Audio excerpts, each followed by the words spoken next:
Cairo, Egypt has some of the most beautiful mosques in the world, and that's one of the reasons we use several of them at the beginning of the series, because they so beautifully show how architecture can be used to glorify God. This is the beautiful mosque of Sultan Hassan in Cairo. It's known for its monumental dimensions and opulent decoration, much of it carried out by craftsmen who were brought from Syria and Iran.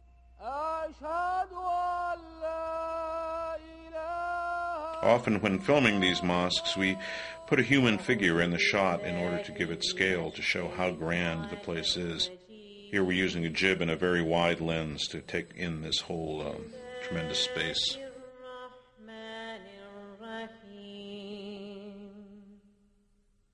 The open courtyard here has many hanging lamps, quite beautiful, opening to the sky. This is the Mosque of Ibn Tulun. It's a much older construction. The spiral minaret was actually modeled on one from Iraq in Samarra. We can see here the simplicity, the geometric simplicity in this shot taken from the minaret. This is a minbar, which serves as a pulpit wood in a Christian church. You can see the grand scale of the architecture here in the Ibn Tulun Mosque, here back in Sultan Hassan. Arabic calligraphy was an important decorative element, often in gold, as we see here. In Tunisia, the great water basins in Kairouan were originally Roman. The Muslims restored them and provided running water for the citizens of Kairouan. Here we've placed a camel beside them to give a sense of scale. I think the camel cost us about $7 for the day's rental. Here's the open courtyard of the great Mosque of Kairouan. It's a very early 8th century mosque. Again, very great in scale. The square minaret is probably a remnant from the original 8th century mosque, later rebuilt.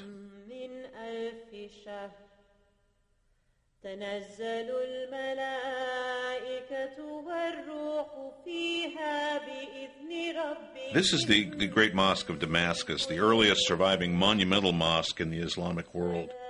It was the first mosque to have minarets and was converted from a Christian church of St. John.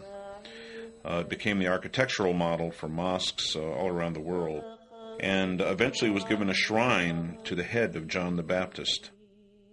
Here we're inside the great Suleymaniye Mosque, built for the Sultan Suleiman the Magnificent in the 16th century. The Ottoman architect Sinan's greatest work, really the finest example.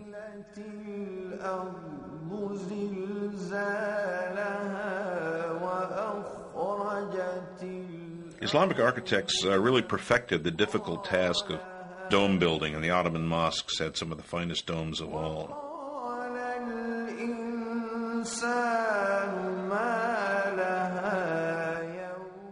The domes were often topped off with a beautiful gold ornament, sometimes with the symbolic gold crescents at the very end.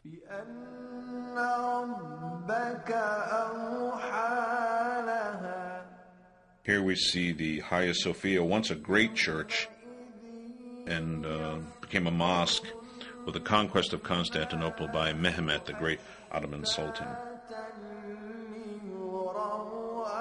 It was originally built by the Byzantine Emperor in the 5th century. Here again, the great architect Sinan used it as a model for the Suleymaniye. The interior spaces are magnificent. It was originally the largest enclosed space in the world.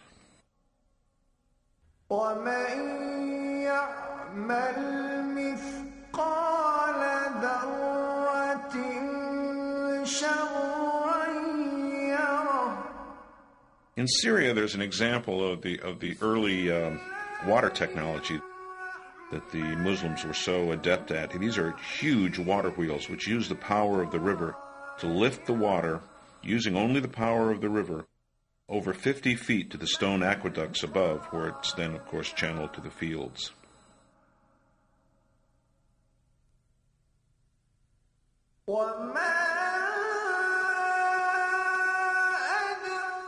This is the beautiful Alhambra in Granada, Spain, the oldest surviving example of a medieval palace. When we see it now in its restored state, it's hard to believe that by the 19th century it had fallen into almost complete ruin and was being inhabited by gypsies. When it was discovered and written about by the American Washington Irving, it became a romantic tourist attraction for Westerners even before it was restored. It's a magnificent example of detail in its fine craftswork.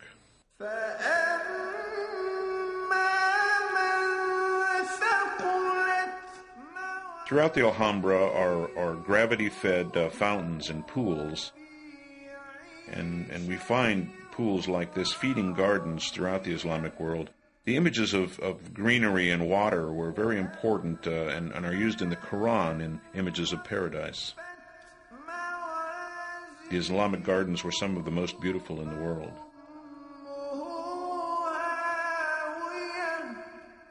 In Cordoba in Spain, in the center of town, is a great Catholic cathedral with a towering bell spire, which was once a minaret, because the great Catholic cathedral here was actually once a mosque. It was built, as many early mosques were, with ancient Greek and Roman columns salvaged from the ruins around them. Columns were often too short, so that they stacked them one on top of each other and connected them with arches. It almost has the effect of a sheltering forest of trees. We can still see the Romanesque ceiling of the church and arches melding together with the mosque architecture.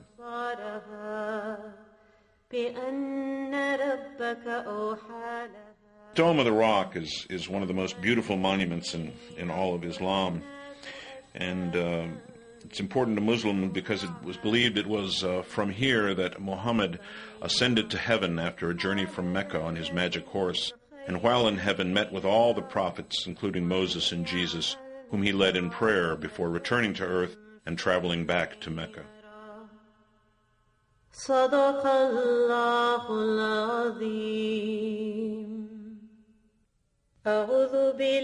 In Tunisia, the rabats, or fortresses by the sea, are made of stone and brick and were used to protect the inhabitants from Berber pirates and also from Vikings.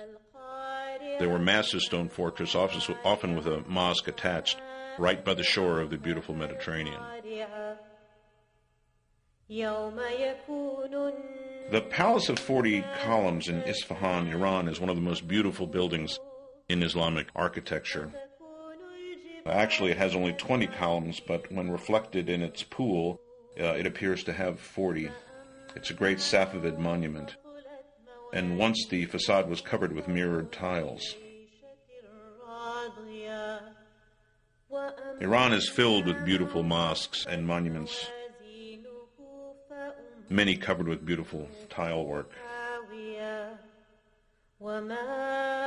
The great Mosque of Yadz was built by the Mongols who converted to Islam, and it's covered in the inside and out with ceramic tile with interlocking designs.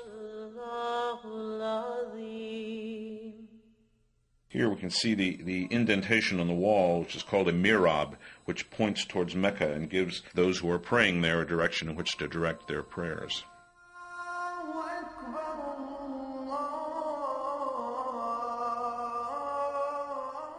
Here we can see how intricate and beautiful this interlocking tile work is.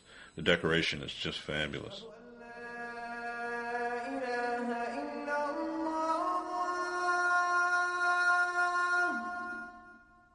This is a prayer hall, also a Mongol mosque, built for the ruler Ujaitu. It contains a beautiful carved wooden minbar and a mihrab. Minbar, of course, is like a pulpit in a Christian church. أشهد أن محمدًا رسول الله.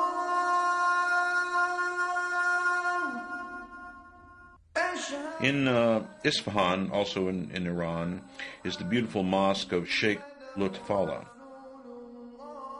Again, beautifully covered in tile work.